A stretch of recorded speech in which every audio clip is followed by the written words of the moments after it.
தமிழ்நாட்டில் இருக்கிற நாங்களும் உங்கள் அன்போடு பார்த்துக்கிட்டு இருக்கிறோம். அதனால தான் நம்ம திராவிட மாடல் அரசில் அயலக தமிழர்களுடைய நல்வாழ்வுக்காக ஏராளமான திட்டங்களை செயல்படுத்திக்கிட்டு இருக்கோம். இந்த ஆண்டு மட்டும் இந்த விழாவுக்கு எத்தனை நாடுகளிலிருந்து நம்ம தமிழர்கள் சென்னைக்கு வந்திருக்காங்க தெரியுமா? 62 நாடுகளிலிருந்து வந்தாங்க. சொந்த மண்ணில் கால் வச்சப்போ அவங்க அடைந்த மகிழ்ச்சியை பார்த்து அதை நான் ரசித்தேன், புலங்காயுதம் அடைந்தேன், பூரிப்படைஞ்சேன். அடுத்து அயலக தமிழர் நல வாரியம், அயலக தமிழர்களுக்கான டோல் ஃப்ரீ ஹெல்ப்லைன், அதே போன்று புலம்பெயர் தமிழ் அமைப்புகளுக்கு சுழல் நிதி, தமிழ்நாட்டுக்கு வெளியே வாழ்கிற தமிழர்களுக்கென்று இன்சூரன்ஸ், இப்படி ஏராளமான திட்டங்களை செஞ்சுட்டு இருக்கிறோம். அது மட்டுமல்ல, வெளிநாடுகளுக்கு வேலைக்கு சென்று எதிர்பாராத விதமாக உயிரிழக்கக்கூடிய நேரத்தில் அந்த குடும்பத்துக்கு நிதி உதவியும் பென்ஷனும் வழங்குகிறோம். இப்படி பார்த்து பார்த்து செஞ்சு தர்றதோட வெளிநாடு வாழ் தமிழர்களுக்கு ஒரு பிரச்சனைனா ஓடோடி வந்து உதவுறோம். இதுக்கு சில எடுத்துக்காட்டுகளை நான் சொல்ல விரும்புகிறேன். உக்ரைன் நாட்டிலிருந்து 1524 மாணவர்கள், சூடானிலிருந்து 253 பேர், இஸ்ரேலிருந்து 123 பேர், வங்கதேசத்திலிருந்து 220 பேர், கம்போடியா, தாய்லாந்து, மியான்மர் ஆகிய நாடுகளிலிருந்து 119 பேரை மீட்டு வந்திருக்கிறோம். அது மட்டுமல்ல,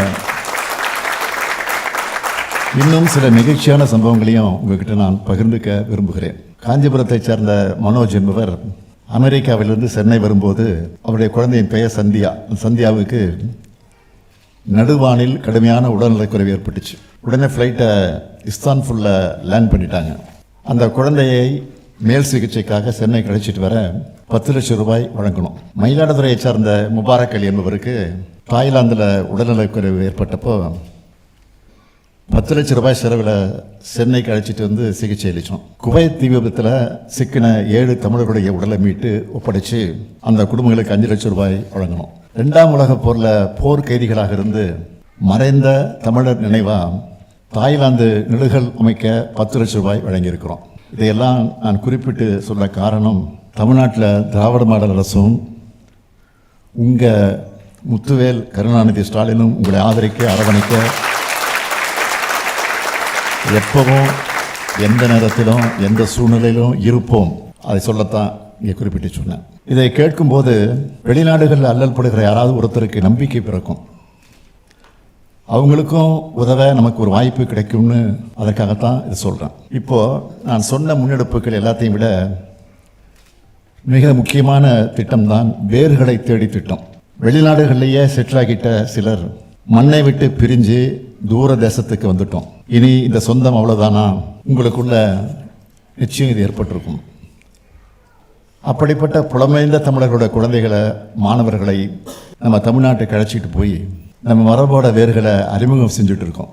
2023ஆம் ஆண்டு தொடங்கப்பட்ட இந்த திட்டத்தில் இது வரைக்கும் 15 நாடுகளிலிருந்து 292 பேர் தமிழ்நாட்டுக்கு வந்திருக்காங்க. சில தலைமுறைகளாக விட்டு போன சொந்தங்களை தேடி கண்டுபிடிச்சு உருகி இருக்காங்க. அவங்க கண்களிலிருந்து வழிஞ்ச கண்ணீரும் அவங்க மனசில் தேங்கி நின்ன பாசமும் தான் இந்த திட்டத்தோட நோக்கத்துக்கு கிடைச்ச வெற்றின்னு நான் நினைக்கிறேன். வாழ்வதும் வளர்வதும் தமிழும் தமிழனுமாய் இருக்க வேண்டும். இதுதான் நம்ம திராவிட மாடல் அரசோட மோட்டோ. இதுக்காகத்தான் தொடர்ந்து செயலாற்றி கொண்டு இருக்கிறோம். நம்ம அரசோட திட்டங்களை, நாம் ஏற்படுத்தி தரக்கூடிய வாய்ப்புகளை நீங்கள் எல்லாரும் பயன்படுத்திக்க வேண்டும் என்று நான் கேட்டுக்கொள்கிறேன். அதே சமயம் உங்கள் மேலே இருக்கக்கூடிய அன்போடும் உரிமையோடும் ஒரு கோரிக்கையை வைக்க விரும்புகிறேன். எப்போதுமே எங்கேயாவது முதலமைச்சர் போனால் தமிழ்நாட்டை பொறுத்த வரைக்கும் இடத்துலாம் கோரிக்கை வைப்பாங்க. ஆனால் நான் முதலமைச்சராக வந்து உங்கள் இடத்துல இப்போ கோரிக்கை வைக்க வந்திருக்கிறேன். ஒன்றும் பயப்பட வேண்டிய அவசியம் இல்லை. உலக நாடுகளை, குறிப்பாக வளர்ச்சியடைந்த நாடுகள் எப்படி இருக்குன்னு பார்க்குறவங்க நீங்கள், இது மாதிரி நம்ம தமிழ்நாடும் வளர வேண்டும். நான் நினைக்கிற மாதிரி தான் நீங்களும் நிச்சயமாக நினைப்பீங்க, என்னை விட அதிகமாக நினைப்பீங்க. எனவே உங்களால் முடிஞ்ச உதவிகளை தொடர்ந்து உங்கள் தாய் மண்ணுக்கு நீங்கள் செய்யணும்.